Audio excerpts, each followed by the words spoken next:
आज मैं आप लोगों को भारतीय भूगोल की क्लास स्टार्ट कर रहा हूँ और जिसमें आज पहला टॉपिक होगा भारत की स्थिति और विस्तार। तो आप लोगों को पता ही होगा, फिर भी मैं आप लोगों को सब किसी को नहीं पता होगा, फिर भी मैं बताना चाहता हूँ कि इधर पाकिस्तान है, उसके ऊपर अफगानिस्तान है, इधर चाइना है, फिर उत्तर में ही नेपाल भी है, इधर भूटान भी है। क्वेश्चन आ जाता है कि नेपाल और भूटान के मध्य में कौन सा राज्य स्थित है भारत का। ये छोटा सा राज्य जो दिख रहा है आप लोगों को, ये सिक्किम। इन दो देशों के मध्य राज्य स्थित है जिसे बोलते हैं सिक्किम। तो उसके बाद इधर म्यांमार है और बीडी मतलब बांग्लादेश, और नीचे श्रीलंका है। आप लोगों को बता दें, आप लोगों का टॉपिक है आज का भारत की स्थिति और विस्तार, इसलिए इसे जानने से पहले आप लोगों को पता होना चाहिए कि अक्षांश और देशांतर रेखाएं क्या होती हैं। चलिए हम लोग पहले अक्षांश और देशांतर रेखाएं जानते हैं क्या होती हैं। हमारी पृथ्वी अंडाकार है, इसमें अक्षांश रेखाओं की संख्या कितनी है तथा देशांतर रेखाओं की संख्या कितनी है। अक्षांश रेखाओं की संख्या टोटल 181 है तथा देशांतर रेखाएं हम लोग जानते हैं एक वृत्त में अधिकतम कितने अंश का कोण बन सकता है, तो 360 अंश का कोण बन सकता है। अतः हम कह सकते हैं कि एक वृत्त में टोटल कितनी देशांतर रेखाएं होती हैं, 360 देशांतर रेखाएं होती हैं तथा अक्षांश रेखाओं की संख्या कितनी होती है, 181 होती है। ये रेखाएं अक्षांश रेखाएं कहलाती हैं तथा ये रेखाएं देशांतर रेखाएं कहलाती हैं।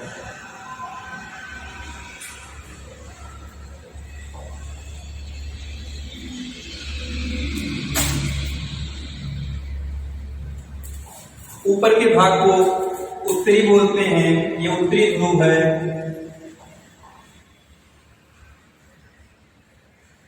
तथा दक्षिण के भाग को बोलते हैं दक्षिणी ध्रुव।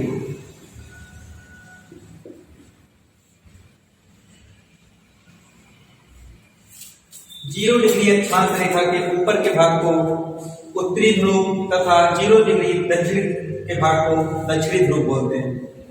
0 डिग्री अक्षांश रेखा से 23.5 डिग्री अक्षांश रेखा तक को बोलते हैं कर्क रेखा। कर्क रेखा तथा 0 डिग्री अक्षांश रेखा के 23.5 डिग्री दक्षिणी अक्षांश रेखा को बोलते हैं मकर रेखा। हमारे भारत की स्थिति कहां पर है, कुछ ऐसे है। अतः हम कह सकते हैं कि हमारे भारत का विस्तार किस गोलार्ध में है, उत्तरी गोलार्ध में, तथा उत्तरी गोलार्ध में भी किस तरफ है, इधर पूरब होता है, इधर पश्चिम होता है।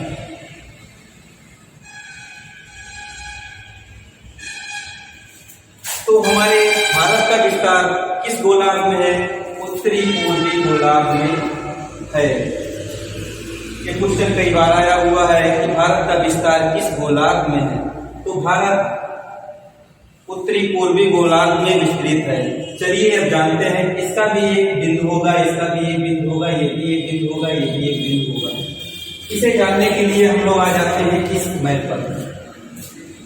इसका दक्षिणी बिंदु जो कि हम लोग ये देखते हैं, यह अक्षांश रेखा है, यह अक्षांश रेखा जो कि दक्षिणी बिंदु है, ये कहां कितनी है, 8 डिग्री 4 मिनट उत्तरी अक्षांश रेखा इसका दक्षिणतम बिंदु है। 8 डिग्री 4 मिनट दक्षिणी अक्षांश रेखा इसका दक्षिणी बिंदु है तथा 37 डिग्री 6 मिनट उत्तरी अक्षांश रेखा इसका उत्तरी बिंदु है। जितनी भी अक्षांश रेखाएं हैं भारत के परिप्रेक्ष्य में उत्तर में ही स्थित है, विशेष ध्यान रहे, क्योंकि आने वाले प्रश्न में पूछा जाता है यही दे देगा 8 डिग्री 4 मिनट उत्तरी अक्षांश की जगह दक्षिणी अक्षांश। तो आप लोग कंफ्यूज मत होइएगा, ये उत्तरी अक्षांश ही रहेगा, क्योंकि ये 0 डिग्री अक्षांश रेखा के ऊपर जो भी होंगे ये उत्तरी अक्षांश रेखाएं ही होंगी। भारत का विस्तार उत्तर में ही है, अतः भारत में जितनी भी अक्षांश रेखाएं खींची गई हैं सब उत्तर में ही होंगी। तथा इनकी देशांतर रेखाएं कहां से कहां तक विस्तृत हैं? 68 डिग्री 4 मिनट देशांतर रेखा। लेकिन ध्यान ये देना है आप लोगों को, ये पूर्वी है या पश्चिमी, ये आपका किस तरफ स्थित पॉइंट है? पूर्वी तरफ। अतः कह सकते हैं 68 डिग्री 7 मिनट पूर्वी देशांतर रेखा इसका पश्चिमी बिंदु है। तथा ये पश्चिमी बिंदु है तो पूर्वी भी बिंदु होगा। पूर्वी बिंदु अरुणाचल प्रदेश के पास स्थित है। कितना है?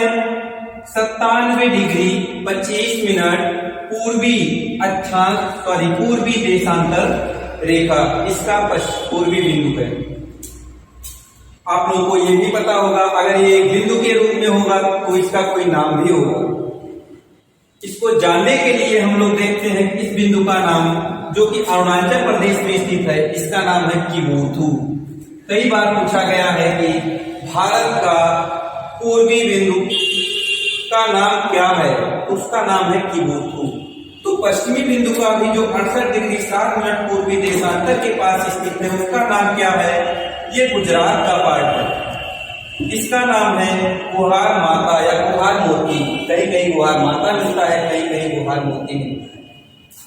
और इसका उत्तरी बिंदु क्या है? इंद्राकोल, जो कि कहां पर स्थित है? जम्मू कश्मीर। जम्मू कश्मीर में स्थित है इंद्राकोल।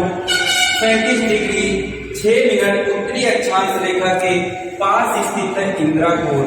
तथा इसका दक्षिणी बिंदु कन्याकुमारी 8 डिग्री 4 मिनट उत्तरी अक्षांश रेखा के पास स्थित है। लेकिन ध्यान रहे कि ये भारत का दक्षिणी बिंदु तो है, लेकिन सबसे दक्षिणतम बिंदु नहीं है। अगर प्रश्न में आता है कि भारत का दक्षिणतम बिंदु क्या है, तो ध्यान रहे आप लोगों को, भारत का दक्षिणतम बिंदु इंदिरा पॉइंट है।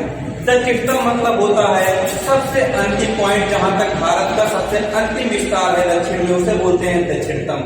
लेकिन दक्षिण का मतलब होता है कि इंदिरा, दक्षिण का मतलब होता है भारत से टच में रहने वाला बिंदु। अतः इंदिरा पॉइंट भारत का दक्षिणतम बिंदु है। और ये आप लोगों को बता दें कि ये अंडमान निकोबार है। इसका क्रम पूछ लिया जाता है कि अंडमान निकोबार में सबसे ऊपर क्या है, या उत्तर से दक्षिण लगाने के लिए क्रम में आ जाता है।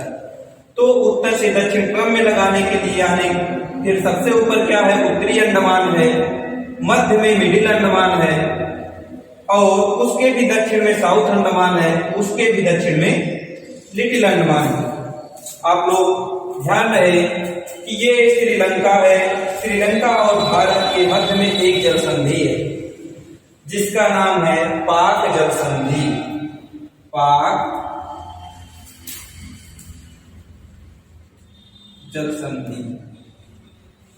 कई बार पूछा गया है भारत और श्रीलंका को अलग करने वाली जल संधि का नाम क्या है, तो उसका नाम है पाक जल संधि।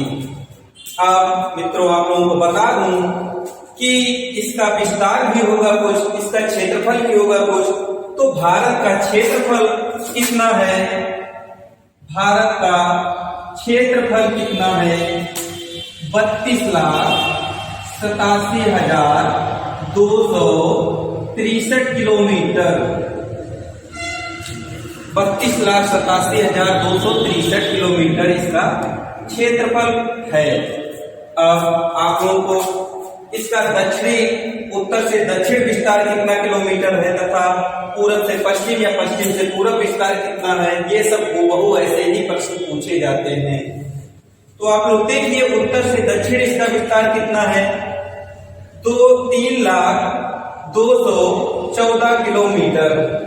3,02,14 किलोमीटर इसका उत्तर से दक्षिण विस्तार है। तथा इसका पश्चिम से पूर्व विस्तार 29,33 अर्थात 2933 किलोमीटर है। ये सब प्रश्न आपको हूबहू ही देखने को मिलेंगे, ऐसे ही प्रश्न पूछे जाते हैं। अब आप लोगों को ध्यान देना है कि ये जो हमारा भारत है, इसी में एक रेखा 82.5 डिग्री गुजरती है। उसको हम अपने भारत की मानक समय रेखा मानते हैं। क्यों 82.5 डिग्री को ही अपना मानक समय रेखा भारत ने माना? क्योंकि ये 82.5 डिग्री 37 डिग्री 6 मिनट, ये 82.5 डिग्री 68 डिग्री 7 मिनट और 97 डिग्री 25 मिनट के मध्य में स्थित है, इसलिए इसे मानक समय रेखा मानते हैं। क्यों? आप लोगों को अब यह भी जानना होगा मानक समय रेखा का मतलब क्या होता है। मानक समय रेखा का मतलब यह होता है इस बिंदु पर जितने बजे रहेंगे उतने ही पूरे भारत में भी गणना की जाएगी। अतः 82.5 डिग्री मानक समय रेखा भारत के कितने राज्यों से होकर गुजरती है? ये बहुत बार पूछा गया क्वेश्चन है, तो आपको बता दें ये 5 राज्यों से होकर के गुजरती है। सबसे ऊपर यहाँ पे पड़ेगा यूपी, फिर उसके बाद एमपी, फिर छत्तीसगढ़, फिर उड़ीसा, फिर आंध्र प्रदेश।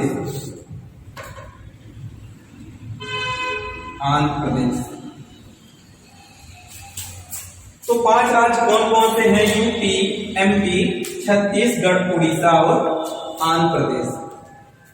अब इसी में आप लोगों को जैसे इस जगह पर 5 बज रहे होंगे तो सब जगह पर 5 ही बजेंगे। लेकिन एक क्वेश्चन पूछा जाता है कि गुजरात का समय अरुणाचल प्रदेश के समय से कितना आगे है, या अरुणाचल प्रदेश का समय गुजरात के समय से कितना आगे है। इसे कैसे पता करेंगे हम लोग? इसे पता करने के लिए आप देखिए, हमने क्या देखा कि ये 68 डिग्री 7 मिनट है और इधर ये 97 डिग्री 25 मिनट है। इनके मध्य कितनी देशांतर रेखाएं हैं? आप लोग गणना करेंगे तो 30 देशांतर रेखाएं निकलकर आएंगी। एक देशांतर रेखा घूमने में कितने देर का समय लगता है? इससे भी पहले आप लोग ध्यान दीजिए कि पृथ्वी किधर से किधर को घूमती है। पृथ्वी पश्चिम से पूरब को घूमती है, अर्थात पूरब का समय पश्चिम के समय से आगे होगा। तो 30 डिग्री देशांतर रेखा को घूमने में कितना समय लगाएगी? अगर 1 डिग्री अक्षांश या 1 डिग्री देशांतर रेखा को घूमने में 4 मिनट का समय लगाती है, तो 30 डिग्री देशांतर रेखा को घूमने में कितने देर का समय लगेगा? 30 मल्टीप्लाई बाई 4 कितना आ गया? 120 मिनट इज इक्वल टू कितना हो जाएगा? 2 घंटे। अतः गुजरात के समय से अरुणाचल प्रदेश का समय कितना आगे है? 2 घंटे। ये जैसे मान लीजिए कि गुजरात में 10 बजा हुआ है तो यहाँ कितना बजेगा? 8 बजेगा। अगर यहाँ पर 10 बजा हुआ है तो यहाँ कितना बजेगा? 12 बजेगा। इस तरह से भी क्वेश्चन पूछे गए हैं। अब आप लोग इसके विषय में आप लोग जान गए और स्थिति तथा विस्तार के विषय में अगला टॉपिक आप लोगों का रहेगा इसके परिचय के विषय में। यहाँ पर कितने स्टेट हैं, कितने स्थलरुद्ध देश हैं, कौन से स्टेट इससे सीमा बनाते हैं। जैसे स्थलरुद्ध देश की बात करें तो जैसे एमपी हो गया, एमपी किस किस से सीमा बनाता है। अगला टॉपिक आप लोगों का इस पे रहेगा। धन्यवाद।